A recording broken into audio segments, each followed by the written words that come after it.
The night was dark, and the sound of thunder mixed with roaring engines.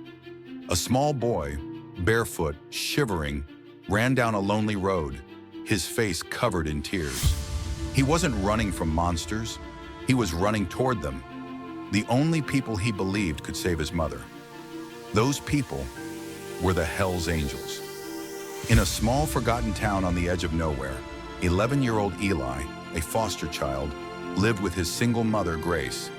Life hadn't been kind to them, abandoned, bullied, and struggling to survive.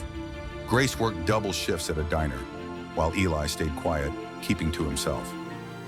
But one evening, everything changed. Grace's abusive ex-boyfriend, Rick, showed up again, drunk, violent, and dangerous. He pounded on the trailer door, shouting her name. Eli hid under the table, trembling as the man yelled and threw things. "Where's my money, Grace? You think you can hide from me?" Grace begged him to leave, but he slapped her across the face. And for Eli, that moment burned into his soul forever. When Rick left, threatening to come back that night, Grace held Eli close, but Eli had already made up his mind. He wasn't going to let his mother get hurt again.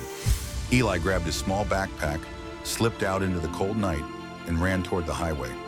He remembered the sound of bikes that passed the diner every Friday, men in leather jackets with skull patches and heavy hearts. People whispered about them, called them dangerous, but Eli didn't care, because danger was already at home. Under a flickering gas station light, Eli found them.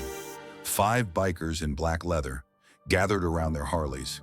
He froze for a second, then ran straight to them crying, "Please, you have to help my mom.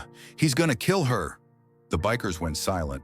Their leader, Reaper, a tall, bearded man with tired eyes, knelt down. He put his hand on Eli's shoulder and said quietly, "Slow down, kid.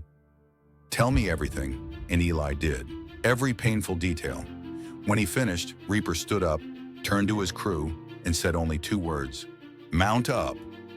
The night came alive with the roar of engines. Headlights cut through the darkness as the bikers followed Eli to the trailer park.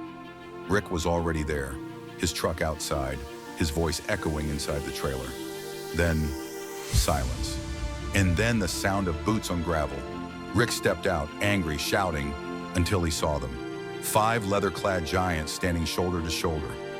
Reaper stepped forward, his voice calm but deadly. "You ever raise your hand at that woman again, you'll answer to us." Rick tried to act tough, but the sight of those men, unmoved, unflinching, made him back down, muttering curses as he stumbled into his truck and sped away. The next morning, Grace woke to find her front yard full of bikes. The Hell's Angels had stayed the night, guarding her home.